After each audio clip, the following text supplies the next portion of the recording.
Hi friends, இது வந்து மாத்தூர் தொட்டிப்பாலம் தான். நாங்கள் வந்து மாத்தூர் தொட்டிப்பாலத்துக்கு போயிருந்தோம். அப்போ நடந்து கொண்டிருக்கும்போது அங்கே வந்து நிறைய குரங்கோ மாறி மாறி தாவி போயிட்டே இருந்து எனக்கு பையன் வந்து ரொம்ப சந்தோஷப்பட்டேன். ஏன்னா ஃபஸ்ட் டைம் இப்போ தான் வந்து குரங்கு பார்க்குதான். அதனால அவன் குரங்கு மாமா அப்படின்னு கூப்பிட்டுட்டே வந்தேன்.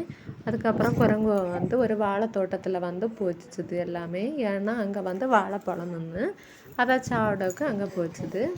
அதுக்கப்புறவு எனக்கு பையனுக்கு கையில் இருந்தால் ஒரு ஸ்நாக்ஸையும் வாங்கி சாப்பிட்டது. பார்க்கவே ரொம்ப அழகாக இருந்து. சின்ன குட்டி முதல் பெருசு குரங்கு வர அங்கே விளையாடிட்டே இருந்து. அதுக்கப்புறம் அந்த ஏரியா பார்க்க ரொம்ப அழகாக இருந்து. அந்த தொட்டி பாலத்தில் உள்ள தொட்டியில் வந்து நேரமே போகும்போது தண்ணி இருந்து. ஆனால் இப்போ வந்து தண்ணி கிடையாது அதில். அந்த ஏரியா வந்து ரொம்ப அழகாக இருந்து. யாருக்கெல்லாம் இந்த ஏரியா பிடிக்கும், யாரெல்லாம் போயிருக்கீங்க அப்படிங்கிறத மறக்காமல் கமெண்ட் பண்ணுங்கள். நாங்களும் ரொம்பவே என்ஜாய் பண்ணிவிட்டு வீட்டுக்கு வந்துட்டோம். என்னோடய சேனலை பிடிச்சா சப்ஸ்கிரைப் பண்ணுங்கள். தேங்க்யூ.